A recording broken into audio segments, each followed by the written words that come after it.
ಯಲಹಂಕ ಪ್ರಭುಗಳ ಮೂಲದ ಬಗ್ಗೆ ಹಲವಾರು ಐತಿಹ್ಯಗಳು ಇವೆ. ಖಚಿತ ಐತಿಹಾಸಿಕ ಸಾಕ್ಷ್ಯಾಧಾರಗಳು ಇಲ್ಲದಿರುವುದರಿಂದ ಅವುಗಳನ್ನು ಅಧಿಕೃತವೆನ್ನಲಾಗುವುದಿಲ್ಲ.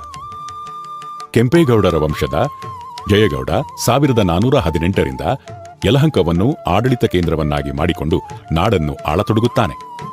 ಜಯಗೌಡನ ಮಗ ಗಿಡ್ಡೇಗೌಡನಿಗೆ ಮಕ್ಕಳಿರಲಿಲ್ಲ. ಆತ ಸಂತಾನಕ್ಕಾಗಿ ಕುಲದೇವತೆ ಕೆಂಪಮ್ಮನನ್ನು ಪ್ರಾರ್ಥಿಸಿದ. ಹುಟ್ಟಿದ ಮಗುವಿಗೆ ಕೆಂಪನಂಜೇಗೌಡ ಎಂಬ ಹೆಸರಿಟ್ಟ. ಮುಂದೆ ಈ ಮನೆತನದ ಎಲ್ಲರೂ ಕೆಂಪ ಎಂಬ ಪೂರ್ವ ಪ್ರತ್ಯಯದ ಹೆಸರಿನಿಂದಲೇ ಪ್ರಸಿದ್ಧರಾದರು. ಕೆಂಪನಂಜೇಗೌಡ ಲಿಂಗಮಾಂಬೆ ಎಂಬಾಕೆಯನ್ನು ವಿವಾಹವಾಗಿದ್ದ.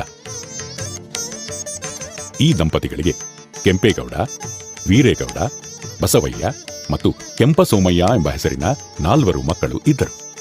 ಇವರಲ್ಲಿ ಮೊದಲಿಗರಾದ ಕೆಂಪೇಗೌಡರೇ ನಮ್ಮ ಸಂಚಿಕೆಯ ಪ್ರಧಾನ ನಾಯಕರು.